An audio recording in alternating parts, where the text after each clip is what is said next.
I see the boy seeing on right now, doing his thing.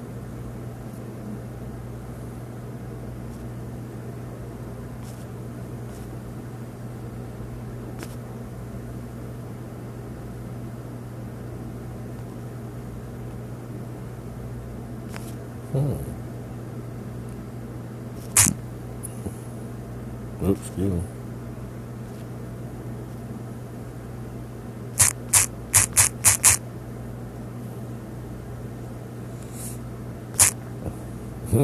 Look at this shit. So much shit come up about her. Okay, y'all. Look at this shit right here. Okay, let's get into it.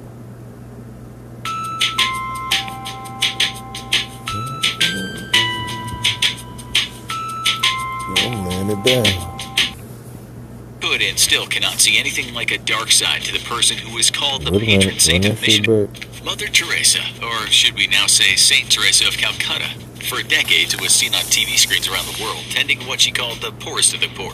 From San Francisco to Sydney, people's eyes filled with tears as the wizened old woman held infants in her arms and proclaimed that through the power of God Almighty, she would address the many wrongs of this world and help millions whose lives had been blighted by poverty. And yet for some, their eyes only glistened with anger. Their hearts were filled only with the beat of injustice, as they saw only too clearly a dark shadow cast by a woman who was far from the angel of the gutter she was said to be. Today, we present the ugly truth. We imagine that the introduction has already nettled a few of our viewers who could and still cannot see anything like a dark side to the person who is called the patron saint of missionaries. Maybe they're well aware that this woman was outspoken about abject poverty that certain residents of India were faced with back in the day. They can recall the devastation of the 1943 famine and how millions died of starvation and disease. This was a woman who, in the name of God, promised to live among the poor and never falter from that path. Like a martyr, she would suffer her own series of illnesses, and yet she would never turn her back on the slums. Through her missions of charity, she would tend to the people whose home was the streets and whose daily bread were the scraps people threw away. She would hold out a hand to the blind, to the lepers, and to the people that society had, for the most part, made pariahs. And it's true, we don't question it, and she and her fellow missionaries held their arms out to the poor. They did indeed offer succor to the people on the edge who felt helpless and lost. For those in the last throes of life, besieged by diseases such as HIV and tuberculosis, Mother Teresa and her sisters opened their home. For those at the start of life but without parents to care for them, she built much-needed orphanages. In her own words, Mother Teresa said with her unlimited love, she would make it her life's work to protect the hungry, the naked, the homeless, the crippled, the blind, the lepers, all those people who feel unwanted, unloved, uncared for throughout society, people that have become a burden to the society and are shunned by everyone. Maybe some of you are now thinking, infographic show. You're sure walking on thin ice if you're going to start throwing digs at the paragon of human virtue. We're not even done. Teresa and her sisters, with the help of funding on tap, opened hospices and orphanages and more all over the world. By the time she was done, her missionaries of charity consisted of 4,000 sisters and 300 brothers doing good at 610 missionaries that covered much of the globe. They were helped by over 1 million workers who did anything from giving hope to orphans to handing out free soup to the homeless. So, really, why should such an apogee of humanity have to take... You're ready to start your own business, to turn that passion into a paycheck. All you need is a partner you can trust. Take any flack. Let us now transform into the devil's advocate. As all you viewers will know, nothing in this life is cut and dried. Every story has countless other narratives running through the main narrative. Or, as we're told when we're children, there are always two sides to every story. One of the first people to start talking about chinks in Mother Teresa's gilded armor was the critic Christopher Hitchens. In fact, while she was still alive, he co-wrote and hosted a documentary called Hell's Angel. Soon after that, he wrote a book, The Missionary Position, Mother Teresa in Theory and Practice. This man certainly had a bee in his bonnet when it came to the Lady of Light. The overarching critique is that Mother Teresa and her sisters received millions upon millions of dollars to do God's work, and didn't do a very good job. It's important to say God's work and not just volunteer work. In fact, many people criticized her charities, saying that even with untold millions, they were run by people who could not provide adequate care. Pain relief was seldom given to anyone, and professional medical personnel were not often seen in the thrum of volunteers who didn't really know what they were doing. Still, for the public in the West who watched her on TV, they only saw a saint. For those who donated money, it was like doing good in the eyes of God. That can of course have certain benefits come Judgment Day. You see, during the medieval period, there was something called indulgences. In short, a person could buy their way out of hell, or at least get a few of their sins scratched off of God's authority. Ain't that some shit? So this whole thing, hell no. Man, look at that. I'm about to look into this shit further too. That's some crazy shit. So that's some more shit to break down.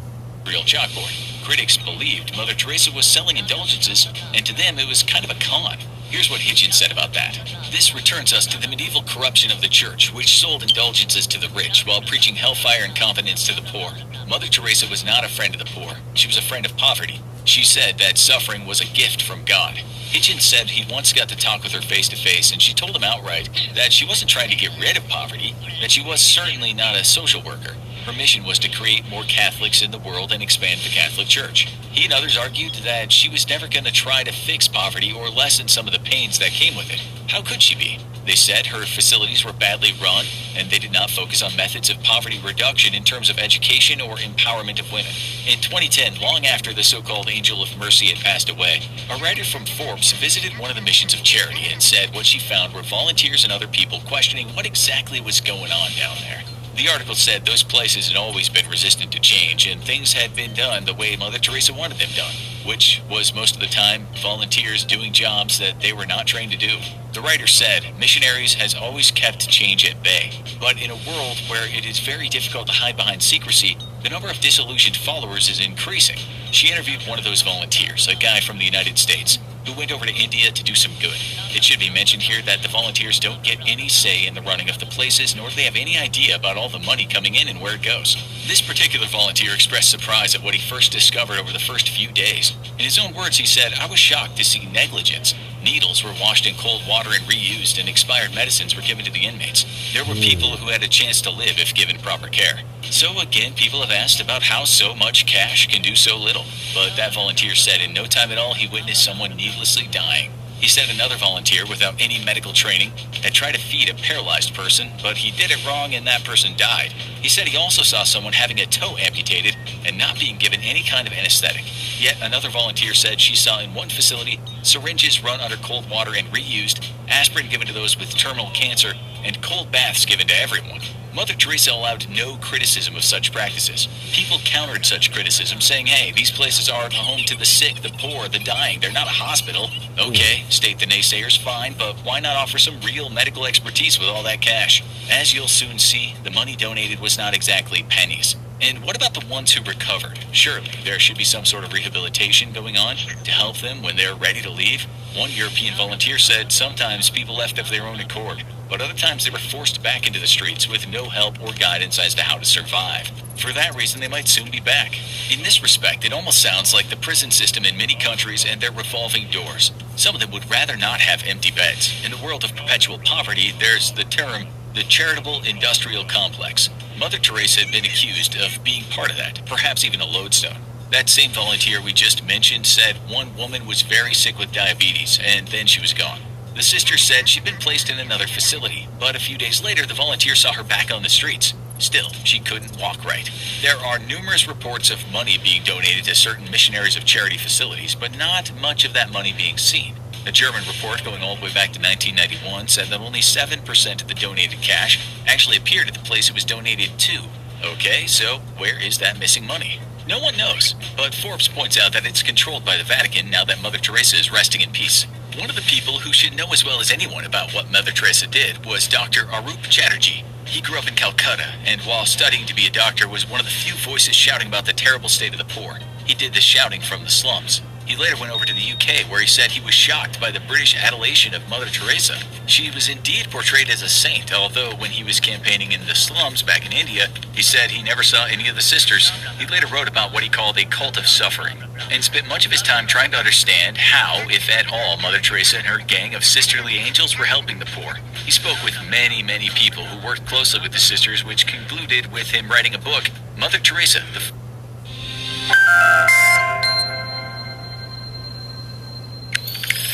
Hello everybody, this is Scout Woods Transportation. The Final Verdict. Maybe some people don't trust his verdict, but he was arguably in a very good position to deliver one. In an interview, he said, "I spent months in libraries in London. I also traveled the world researching it. I followed slum dwellers, beggars, destitute children with a video camera. I interviewed hundreds of people. I stood with a video camera outside Teresa's home for hours." And his verdict was, Mother Teresa, or the idea of her great, brilliant, immutable goddess, was bogus. He talked about the sorry state of the facilities he visited, the lack of hygiene, the needless deaths, and of course the baptisms that were given to people on their deathbeds without their consent. Even worse, he said when Mother Teresa claimed her Nobel Peace Prize, she was quick to state how she'd saved the lives of tens of thousands of people in India. Well, after Chatterjee did his research, he said you could possibly give her the number 700. Which isn't a lot, considering the many, many millions of dollars she received.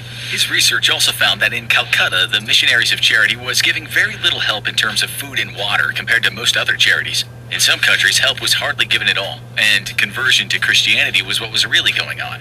But the media loved her, of course. Many of you were likely not alive when she was, but rest assured she was hardly ever off the TV. Politicians could get brownie points for shaking her hand, while fraudsters, dictators, and other very bad people were only too happy to appear on with her before the flashing cameras. Speaking of politicians, Bill Clinton made her an honorary citizen of the U.S. because she showed how we can make real our dreams for a just and good society. Everyone wanted a piece of her. It was as if she had received a television canonization, which Chatterjee ascribes mostly to the U.S. media. This was happening, he says, while the most vulnerable people in India were still not getting the help they needed. The New York Times caught up with him fairly recently, and for the most part he said what we've already told you. Minus the blanket stained with feces washed in the same sink used to clean dishes. He said at least nowadays the Missionaries of Charity do have medical professionals that come in, and when things are bad for people, they're taken to a hospital. Back in the day, he said he struggled to explain the myth of her to the people of Calcutta. They weren't interested when he expressed that the miracles people claimed she performed were perhaps not miracles at all. He wasn't exactly popular for his opinions. Mother Teresa was finally made a saint in 2016 for allegedly healing a man with a brain tumor. Thousands upon thousands of people around the world wept tears of joy. Chatterjee's contention that this was more hocus pocus, it fell on many deaf ears in the West. He concluded his chat with the Times saying, "They don't care about whether a third world city's dignity or prestige has been hampered by an Albanian nun. So obviously they may be interested in the lies and the charlatans and the fraud that's going on, but the whole story they're not interested in." On top of all of this, she was known to move with some very sketchy people, including neo-fascists in Italy, and a dictatorship in Argentina whose members were later convicted of genocide and other crimes against humanity. Her friend in Haiti, Jean-Claude Duvalier, was accused of torture and genocide. She received millions from fraudster Charles Keating and flew on his private jet. In the U.S., this humble, modest woman only got the best medical treatment that wealthy people can buy. Support was never a bad thing for her, of course. One investigation found that the Vatican Bank, aka the Institute for the Works of Religion, had one mammoth account in her name. It said that the account was worth billions, and had she one day just decided to make equally mammoth withdrawals, the bank would have been on its knees. If that's not enough to suspend us on this thin ice we're skating on, she was also called a racist. Well, actually a white savior type of racist who pitied a people that could not save themselves and needed her as a benefactor-in-chief. She was of course clapped on by giddy white people who thought their clapping helped those poor brown people, while not thinking too much about the details and genesis of widespread abject poverty. As for the Western media with its decades-long grandstanding of Mother Teresa, it too, say the critics, played a part in a kind of white colonialism. After her death, even NPR gave credence to her performance of a real-life bona fide miracle, writing, "Hardcore rationalists would not be likely to see such cases as evidence of a miracle, even while acknowledging they have no alternative explanation." As was soon pointed out, you don't have to be a hardcore rationalist to believe nuns don't make terminal brain abscesses disappear with a flick of a wrist. But this was all part of the myth, and it seemed almost everyone was in on it. Can you blame Mother Teresa for that? Well, in her private diary, she wrote about her doubts and emptiness and darkness. But that never stopped her forcing a ticket to heaven on people or demanding women should not have the right to make choices about their own bodies. We'll leave you with a question someone once asked her. They asked if poor people should have to endure their suffering. Her response was, "I think it's very beautiful for the poor to accept their lot, to share it with the Passion of Christ. I think the world is being much helped by the suffering of the poor people." Now, you need to watch The Exorcism of Saint Mother Teresa, or for something of a different nature, 13 Places No One's Allowed. She takes a picture, and in that picture is this ET.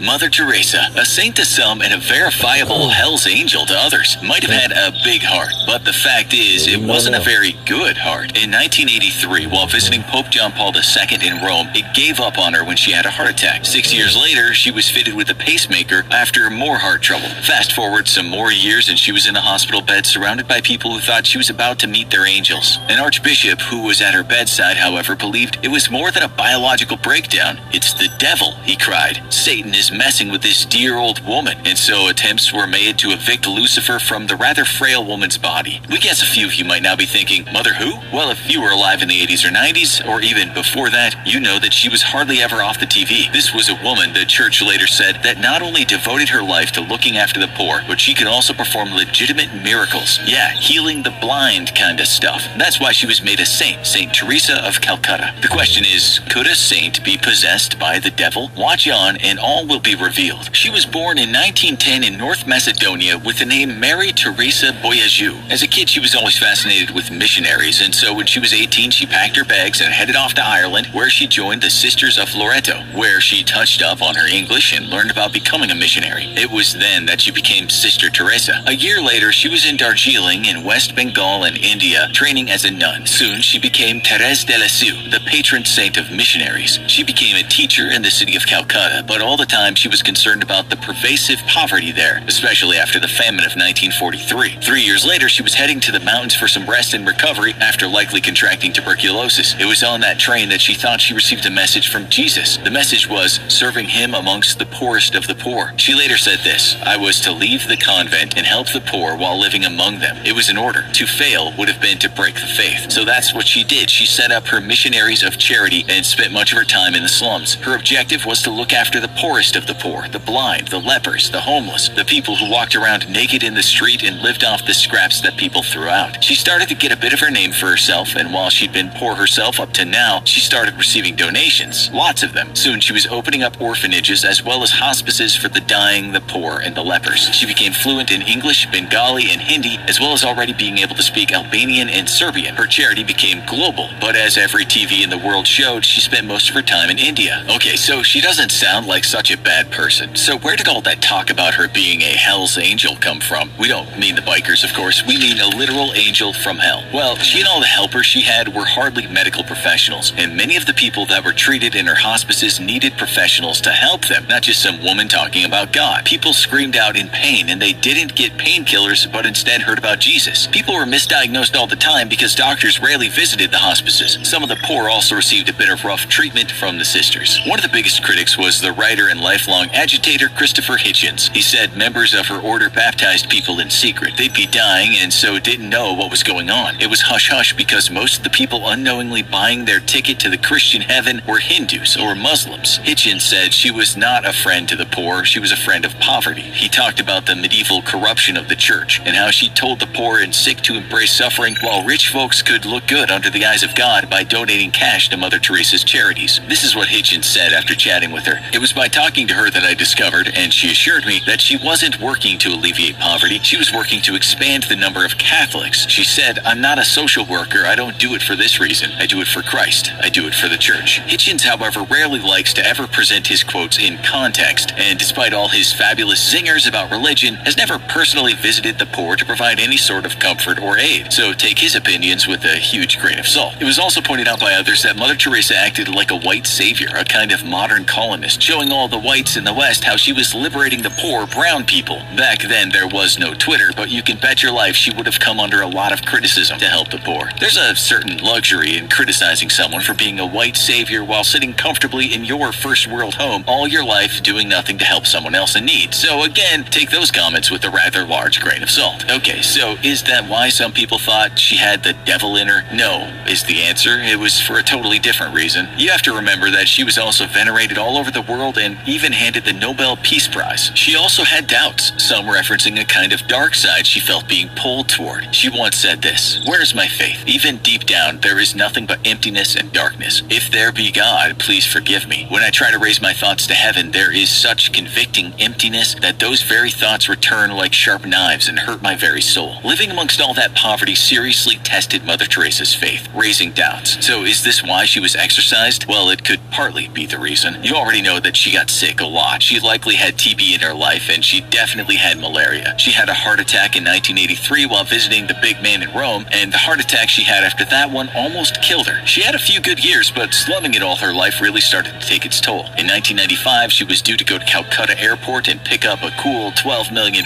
in donations, but her trip was canceled after she fell out of her bed and broke her collarbone. Man, this woman had some rotten luck. Or was it the devil playing tricks and meddling with her? A few months later, she contracted malaria and yet again had heart failure. The 86-year-old wizened woman turned to her doctor and said, "God will take care of me." The surgeons performed an angioplasty on her, and then they gave her a little electric shock to get her heart beating correctly. What happened next? No one talked about. The TV news that had for decades swooned over this wrinkled lady talked about her impending death, but no one had an inkling that Mother Teresa was about to be exorcised. But why would anyone think she had the devil in her? Well, to any religious zealot, the answer was clear. Only the devil could bring down a woman of such great faith. So naturally, the Archbishop of Calcutta, Mr. Henry Sebastian de Souza, ordered an exorcism. He was actually staying in the same hospital as her at the time. He was sure her heart problems were Satan's doing, especially when he heard she was having problems sleeping too. He found out that during the day she was quiet, but when darkness fell, she would start thrashing around in her hospital bed. Mother Teresa didn't have one foot in the grave just yet, so she knew exactly what was going on. She green-lighted the whole process and laid back and waited for the priest to do his best. The Archbishop later said she was quite happy about it. She thought she might be troubled by the evil one. The exorcist, 75-year-old priest Rosario Strocio, stood over the aging nun and began to recite a prayer of exorcism. She also joined in. There were no spinning heads or crosses falling from walls. Neither did Mother Teresa embarrass herself by using rather colorful language. In fact, she just smiled after the exorcism and drifted off into a blissful sleep. Strocio would later say that what he did wasn't so special. He said she'd been acting strangely, so it was pretty obvious to everyone that she was getting attacked by the devil. He said this had happened hundreds of times to saintly people, and that's why so many exorcists are there when there's an emergency. After she fell asleep, it was as if God was shining down on her. As her breath whistled through her teeth, for a second, it seemed a golden halo formed around her head. The Archbishop later said this about the magical day. She was totally restless. The doctor couldn't understand it. She was pulling all of her wires out. But the night after the exorcism, she slept very well. She was totally calm. Hallelujah, she was saved for now. The Archbishop said right up until her death, she was troubled by evil spirits. She didn't have to wait too long until she found out for good if the devil and his adversary up in heaven existed, because just over a year later, she was dead. She left behind 4,000 sisters and 300 brothers helping out the needy in 123 countries. 4 years after her death, the Archbishop talked about the exorcism in public for the first time. Mother Teresa was still getting a lot of TV time since she'd been canonized, aka made into a saint. For that to happen, you need to prove without any doubt that someone has performed a miracle. You actually need lots of documents to back it up. This allegedly happened. There were documents showing that Mother Teresa had miraculously made a woman's tumor disappear. In fact, she performed the miracle in absentia, meaning she wasn't even there. If that's confusing, this is what her nemesis Christopher Hitchens said about that. Surely any respectable Catholic cringes with shame at the obviousness of the fakery. A Bengali woman named Monica Besra claims that a beam of light emerged from a picture of Mother Teresa, which she happened to have at her home, and relieved her of a cancerous tumor. The woman's doctor told the media that no such miracle happened and good old medicine and treatment had gotten rid of that tumor. The woman's husband said, "My wife was cured by the doctors and not by any miracle. The miracle is a hoax." As for all the woman's medical records, Sister Betta of the Missionaries of Charity made them all just disappear. Still, if doubts persisted as to Mother Teresa's sainthood, there were still people who were sure this woman performed miracles with God's touch. In 2015, Pope Francis signed off on a document that said her second miracle was touching a man's head in Brazil. The guy had multiple brain tumors, but miraculously they disappeared when Mother Teresa's fingertips graced his skull. It was later found out by some investigators that the part of the Vatican that researches possible sainthood cases spends over $500,000 on every case. When the office was asked where the tens of millions of euros actually went, the church didn't have the receipts and wasn't very talkative on the subject. Now, you need to watch Is There Life After Death or Scare Yourself with the real-life exorcism even scarier than the movie.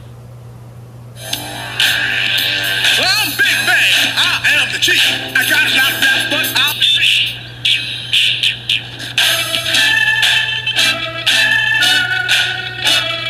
Time to jump on it.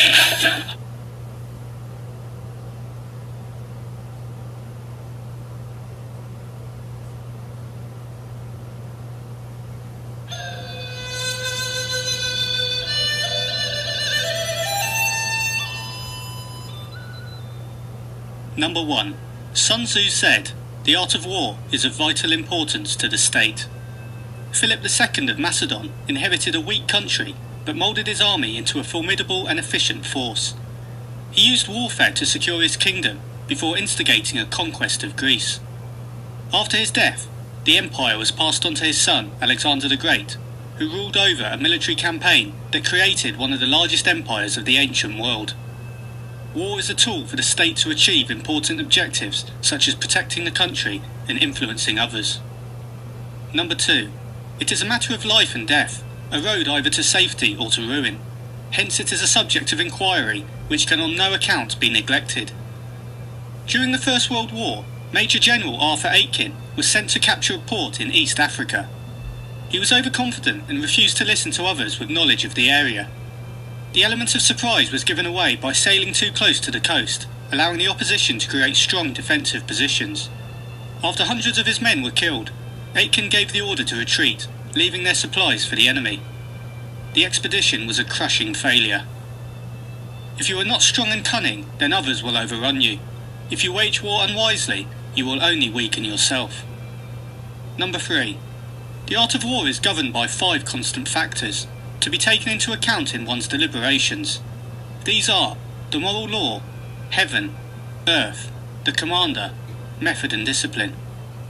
The moral law causes the people to be in complete accord with their ruler, so that they will follow him regardless of their lives, undismayed by any danger. Sir Winston Churchill rallied the British people during the Second World War with his rousing words and optimism. His most iconic speech took place before the start of the Battle of Britain, fought over the skies of his nation. Let us therefore brace ourselves to our duties, and so bear ourselves that if the British Empire and Commonwealth last for 1,000 years, men will still say, this was their finest hour. The electrifying effect of Churchill's speeches raised morale and instilled the moral law into his troops and the public. As a result, they were more willing to fight on. The moral law is the unifying cause that unites an army or a nation. When a ruler acts in a moral way, showing fairness in all dealings for their people, then the people will reciprocate, caring in return even to the point of death. Number 4. Heaven signifies night and day, cold and heat, times and seasons. Napoleon Bonaparte began his invasion of Russia with hundreds of thousands of soldiers in his Grande Armée. Many Russian Cossacks burnt crops so they could not live off the land. The harsh Russian winter meant that any troops that hadn't already died of starvation succumbed to hypothermia. The world is made up of opposing pairs, yin and yang. By seeing and understanding these pairs, you can gain an advantage by knowing the real impact of fighting in different conditions. Number 5. Earth comprises distances, great and small, danger and security, open ground and narrow passes, the chances of life and death. When Hannibal was deep in Roman territory in Italy, the Roman Senate sent an army under Consul Flaminius to face him. Flaminius was incapable of taking the terrain into consideration. Hannibal used it to his advantage. Pursued by the Romans, Hannibal led them down the valley by a lake. He blocked the far end of the valley and placed most of his troops in hiding in wooded hills on the side. Flaminius marched straight into the trap, and Hannibal's troops pinned him against the lake. The result was the destruction of nearly 4 Roman legions. War is fought on the surface of the earth, and geographic factors need to be factored into your planning. Number 6.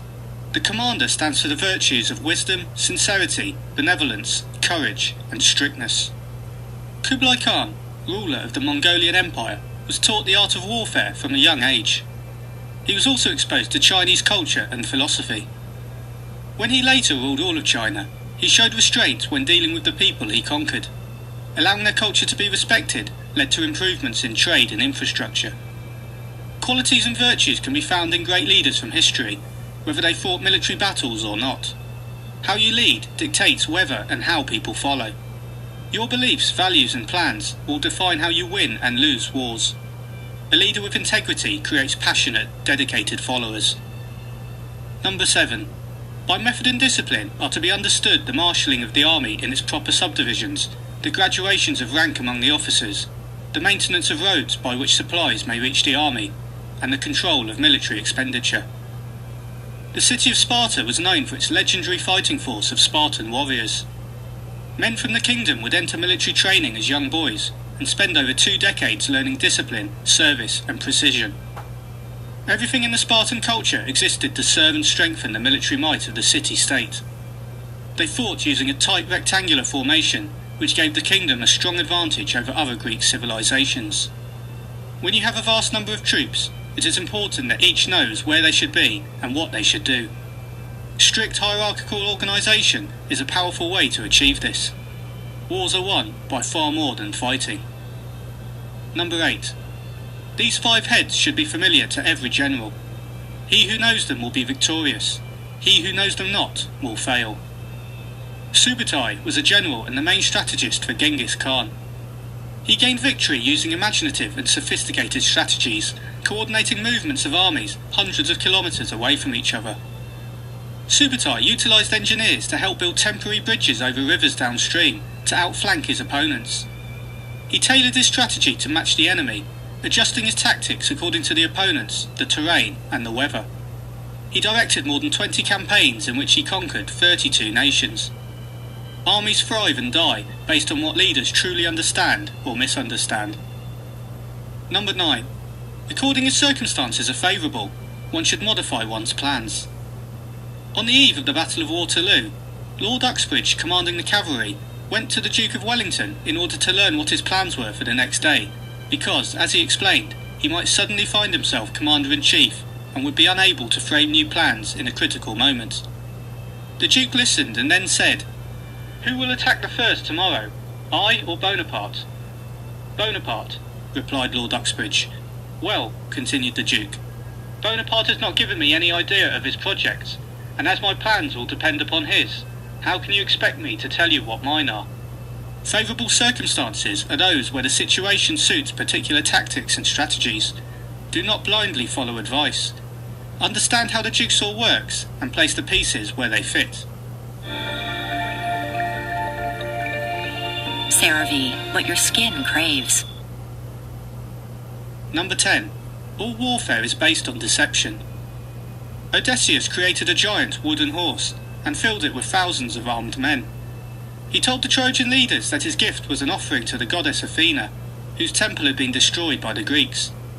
The gift was accepted, and as soon as the horse was safely inside the city walls, Odysseus' men jumped out and massacred the city. Deception appears at all levels, from fake strategic intent to the individual feints and dodges of swordplay. Number 11. When able to attack, we must seem unable. When using our forces, we must seem inactive. When we are near, we must make the enemy believe we are far away. When far away, we must make him believe we are near. In the mid-19th century, the British Indian Army often wore white or their iconic red uniforms. Due to casualties they had received, they dyed their tunics to a muddy tan colour using tea and curry. This measure reduced soldiers' visibility from a distance.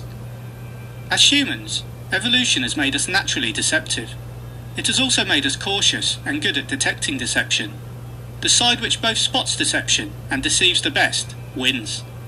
Consider each perception of your opponent and find ways of changing this. Number 12. Hold out bait to entice the enemy. Feign disorder and crush him. The ancient Mongols were famed for their extensive use of false retreats during their conquests, as their fast cavalry made it almost impossible for an enemy to successfully pursue them. In the heat and disorder of a battle, the Mongol army would pretend to be exhausted, confused and defeated, and would suddenly retreat from the battlefield. The opposing force, thinking they had routed the Mongols, would give chase. The Mongol cavalry would, while retreating, fire upon the pursuers, discouraging them. When the pursuing forces stopped chasing the Mongol cavalry, the cavalry would turn and charge the pursuers. When it appears that you are disorganised and vulnerable, opponents may seek to take swift advantage of your disarray. Traps can be laid for the unsuspecting enemy, but beware the double bluff, where the enemy sees your deceptions. They may try to counter your trick with a better one. Number 13. If he is secure at all points, be prepared for him. If he is in superior strength, evade him. A Royal Netherlands Navy ship was based in Dutch colony waters when Japan attacked in the Second World War. To escape detection by Japanese aircraft, the ship was heavily camouflaged with jungle vegetation, giving the impression of a small island. The crew cut down trees and branches from nearby islands and arranged them to cover as much of the ship as possible, Anything exposed was painted to resemble rocks and cliffs. To further the illusion, the ship would remain close to shore, anchored during daylight, and only sail at night. It was the last vessel to successfully escape the area. Deception is vital when you are weak and cannot rely on strength. This is the strategy of prey who use disguise to deceive the predator. Number 14. If he is taking his ease, give him no rest. If his forces are united, separate them. The Roman imperial strategy in Germany during the reign of Tiberius had two phases. In the first phase, the imperial commander Germanicus interfered in the internal affairs of the Germans by provoking conflict between tribal leaders. In the second phase, Tiberius withdrew the Roman armies to a defensive position and left the Germans to their own internal infighting. The tribes fell apart and no longer posed a threat to the Roman Empire. Divide et impera, divide and conquer. Concentrated armies are difficult to overcome as soldiers can swiftly be replaced with reinforcements. By breaking them into parts, you remove their ability to reinforce. A small victory can then present you with a powerful gain. In this way, divide and conquer is a common and powerful strategy. Number 15. Attack him where he is unprepared. Appear where you are not expected. A successful ambush was sprung by Germanic war chief Arminius against the Romans at the Battle of the Terterborg forest. The Germanic forces took cover in difficult forested terrain, allowing the warriors time and space to assemble without detection. They had the element of surprise and sprang the attack when the Romans were most vulnerable, when they had left their fortified camp and were on the march in a pounding rainstorm. Do not attack with force where the enemy is strongest. Utilise the element of surprise to keep the enemy in a state of confusion and uncertainty. Number 16. These military devices leading to victory must not be divulged beforehand. During World War II, the Allies launched a successful deception plan to fool the enemy into thinking they were going to invade France. The plan involved creating a fake army group, complete with inflatable tanks, wooden planes, a fake camp, and a notable general that wandered the camp. After the enemy caught on to the fake tanks and trucks that were being used, the Allies snuck in real tanks and trucks and parked them in the same location. This let them build up their forces for an assault, without the enemy catching on that they were there. Deception only works when the opposition doesn't realise that it is so. Great secrecy is required, and possibly even deception about the deception. Number 17. Now the general who wins a battle makes many calculations in his temple before the battle is fought. The general who loses a battle makes but few calculations beforehand. Thus, do many calculations lead to victory, and few calculations to defeat. Helmut von Moltke the Elder was known to be one of the first military leaders who transitioned into modern warfare with huge armies. He said, "No battle plan survives contact with the enemy." In other words, during the heat of battle, all plans are forgotten. With this in mind, he came up with a strategy to create several army groups, all of whom would operate independently and create their own plans during battle, while keeping in mind the general objective. Battles are won or lost before they are started. There is much in the way of planning and preparation that is required. If you are prepared for the numerous possible actions of the enemy and the unpredictable hand of luck, then you may take advantage of opportunity and avoid the terrible surprise of being outmaneuvered by the leader on the opposing side. As President Eisenhower said, "Plans are nothing, but planning is everything." In planning, knowledge of the other side is critical. Knowing their strength, position and intent helps you make better calculations, though you must also always be prepared for the unexpected. Of course, the main plan never survives the battle. When the enemy acts, you have to respond. Yet even plans that are never implemented have their value in preparing you.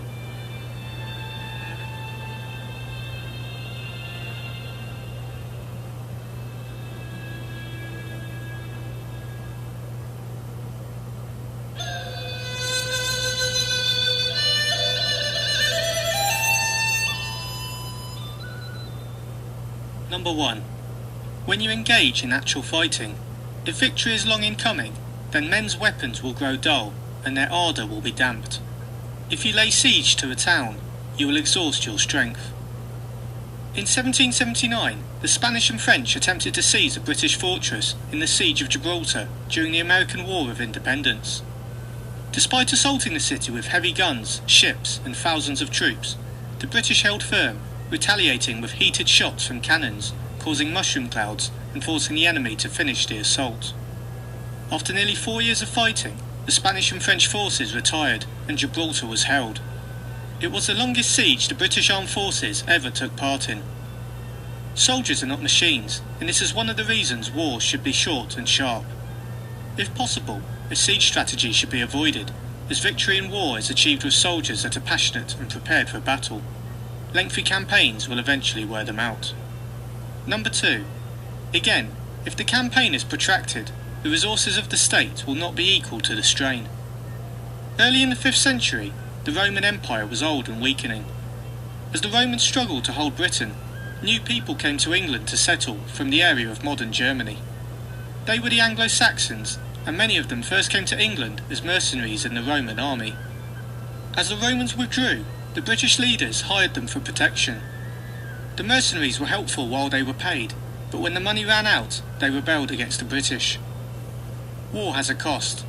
The state runs the risk of running out of funds if there is an endless cost of weapons, logistics and wages. Number 3.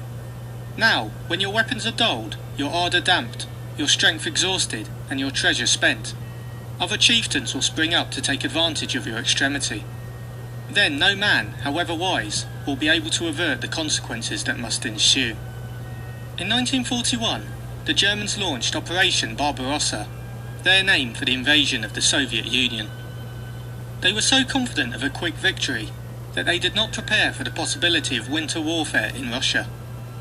The German armed forces lacked the necessary supplies such as winter uniforms, and the campaign was delayed due to bad weather and flooding. The failure to achieve victory before the Russian winter set in was a contributing factor in losing the war. Soon after, the Germans also faced advances from allies that took advantage, such as the United States and Great Britain. When weapons are used up, troops are exhausted, and supporting resources are gone, you are in a position of great weakness. Such situations should be seen long before they occur, with enough time to allow them to be actively avoided. Number 4. Thus, though we have heard of stupid haste in war, cleverness has never been seen associated with long delays. Fabius Cunctator, the Roman general, took on Hannibal by judging that Rome could endure a conflict for a longer period of time than Hannibal's forces. He thought that a long campaign in a country away from home would affect Hannibal's isolated army more than his own. By employing the Fabian strategy of avoiding pitched battles with a set time and place, Fabius instead wore down his enemy for a war of attrition by harassing them through battles to interrupt supplies and upset morale. Fabius harassed the foraging parties, limiting Hannibal's ability to attack while conserving his own military force. He also scorched the earth to prevent Hannibal's forces from obtaining food and other resources. Time is needed to think and prepare, but you must also be aware that delay has costs, as whatever you do, your resources are being spent.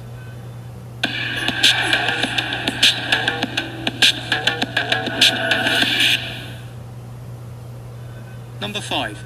There is no instance of a country having benefited from prolonged warfare. During the American Revolution, General George Washington suffered early defeats and soon realised that he could not win pitched battles against the superior British forces. He informed the Congress that he planned to change his strategy, avoiding going head-to-head with the British and instead seeking a long drawn-out war. By giving way on the fixed battlefield, Washington saved his own army from destruction until the circumstances changed. There were thousands of casualties on both sides. When the French later assisted, it allowed for an American victory in Yorktown, which led to the British negotiating an end to the conflict. A prolonged battle is not a smart way to fight, even if it finally exhausts the enemy. A war of attrition is expensive, and costs are felt long after the fighting has ended. Number 6. It is only one who is thoroughly acquainted with the evils of war that can thoroughly understand the profitable way of carrying it on. One of the most destructive conflicts in European history was the 30 Years' War, a series of wars in Central Europe between 1618 and 1648.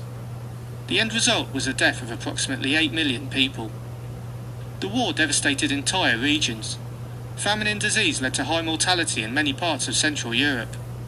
Regular soldiers in fighting armies and mercenaries looted or acquired money through extortion to get operating funds. This inflicted yet more hardship on the populations of territories that were occupied. The end result of the war was the bankruptcy of most of the states taking part in the combat. It is possible to profit from war, plundering as you go being one method, although this can still have a cost through later revenge. Taking pleasure in harming others is an evil trait. Evil people do find their way into armies, as this provides a means to their ends. Beware those who fight for their own desire, rather than for the love of their nation and contemporaries. Number 7.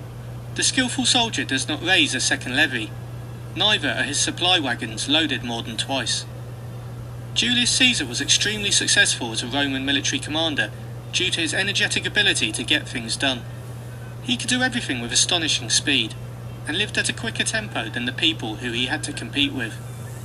This gave him an enormous advantage, allowing for a greater opportunity for unexpected, unpredictable actions.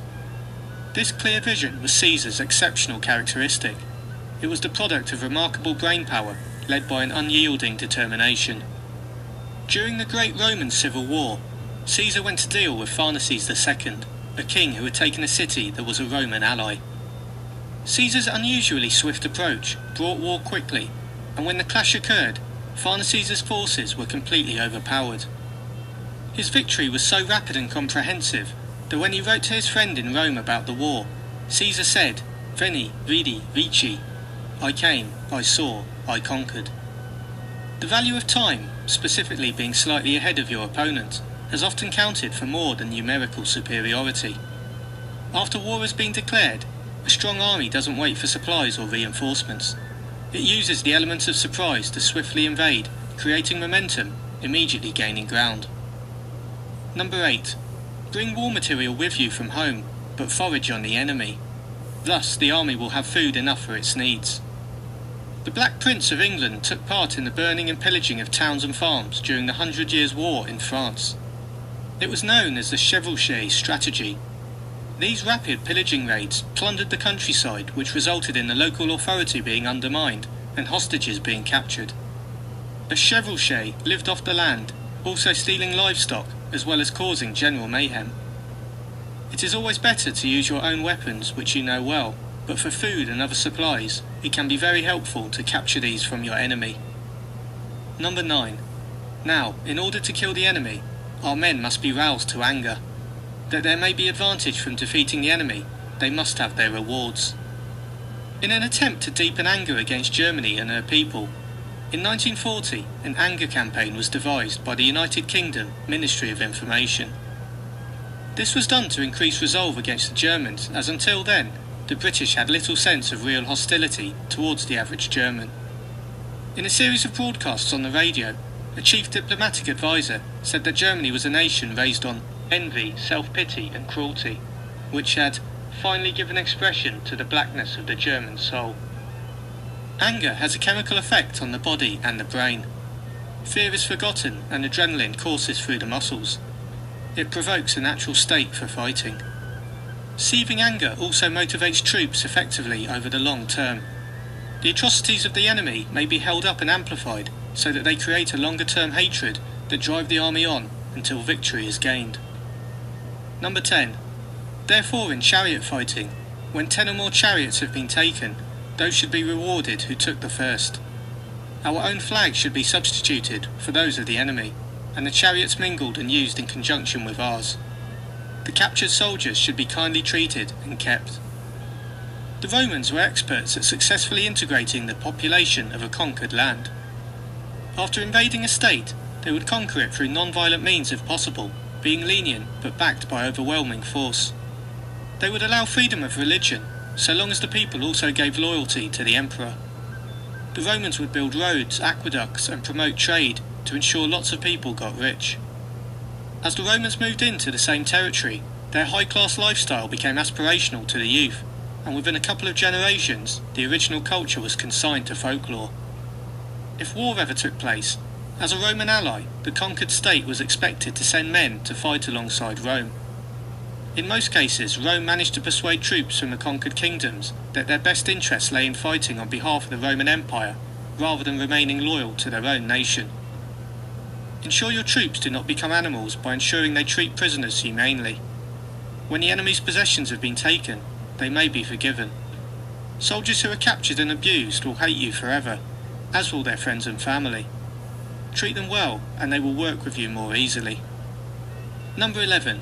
In war, then, let your great object be victory, not lengthy campaigns. General Douglas MacArthur was appointed Supreme Allied Commander by the US President in 1945. He accepted the formal surrender of Japan, and for the following 6 years he remained in the country to command the occupying Allied forces there and to supervise the reconstruction of Japan. On the subject of conflict, he said, "War's very object is victory, not prolonged indecision. In war there is no substitute for victory." The goal of war is to win, not to trounce everyone and everything. The objective is to defeat the opponent, not to fight forever. Whilst there may be glory in battle, there is also huge cost. Be careful not to let glory become the reason for battle. Stories of heroic courage are good for recounting later, but they are not good for the nation when an easier victory can be gained.